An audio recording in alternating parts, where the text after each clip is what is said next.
Hello అండి, welcome back to కున్నమ్మ vlogs. శ్రావణ మాసం అయితే వచ్చేసింది కదండి. సో శ్రావణ మాసం వరలక్ష్మి వ్రతం అంటే ఫస్ట్ మనకు గుర్తుకొచ్చేది బ్యాంగిల్సే కదా.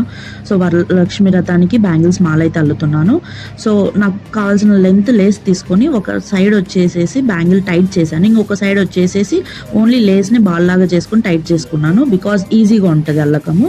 అండ్ వన్ సైడ్ టైట్ చేసుకున్న సైడ్ వచ్చేసి బ్యాంగిల్ని ఇంకొక బ్యాంగిల్ తీసుకొని థ్రెడ్ లోపలికి, ఐ మీన్ లేస్ లోపలికి బ్యాంగిల్ని పంపించి దాన్ని పై పక్క నుంచి మళ్ళీ లోపల నుంచి థ్రెడ్ తీయాలన్నమాట. సో పెనేసుకున్నట్టు చూడండి క్లియర్గా. ఒక బ్యాంగిల్ పెట్టాను లేస్ లోపలికి అండ్ మళ్ళీ పెనేసి బయటికి తీస్తున్నాను అనమాట. సో యాజ్ ఇట్ ఈస్ పూల్ అల్లకం లాగా మనం టైట్గా స్టిఫ్గా పెట్టుకుంటూ వెళ్తుంటే ఈజీ అవుతుంది. అండ్ కొన్ని బ్యాంగిల్స్ అయిన తర్వాత స్టిఫ్నెస్ కోసము వదిలేసి మిగతా 2-3 బ్యాంగిల్స్ పెట్టుకొని మళ్ళీ అలా అల్లుకుంటూ పోతుంటే చాలా ఈజీగా ఉంటుంది. మనకి ఎంత లెంత్ కావాలంటే అంత లెంత్ అయిపోయినాక టైట్ చేసేసుకోవాలి. సో వీడియో నచ్చితే ప్లీజ్ సబ్స్క్రైబ్ మై ఛానల్.